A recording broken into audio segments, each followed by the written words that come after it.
Hali o'ta katta biznes plan tuzaman deb o'ylaydigan oshnam bugun yozyapti. Men oshna boyib ketdim deyapti Rossiyadan. Men bugundan muvaffaqiyatni kalitaman deyapti. Nimaga nima oldi desam, koronadan kredit olib o'chiriverdim, endi to'lashim shart emas deydi. Sen ham O'zbekistonda banklar bo'lsa shuna qilib kredit olib privilegiyasini o'chiraversan, hech kim bilmaydi deyapti. Hali bolada quruq salfetkani har xil sharbatlarga botirib vlajniy qilib sotaman deb o'ylab yuradigan bola bor-ku. O'ttashi bola yo'ldosh degan oshnamiz sun'iy poliga borib olib Telegram gruppaga video tashlagan. Sun'iy yo'ldosh o'ylab topdim deb. Telegramda bir kun sekretniy chat och dedi. Nimaga desam, Durov bilib olmasligi kerak edi, puli ko'p dedi.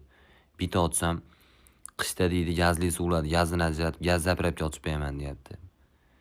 Bu Lyuboy suyuqlikni olib turibchi shprisga. Bu preparat bo'lish shartmi? Salarkani o'zini ham tomiriga haydab bersanglar miyasiga foydali edi. Rahit pahit emasmikin deyman. Bunday qarab turib, bepushtlikni reklamasimikin mana shu bola deyman-da, to'g'risi.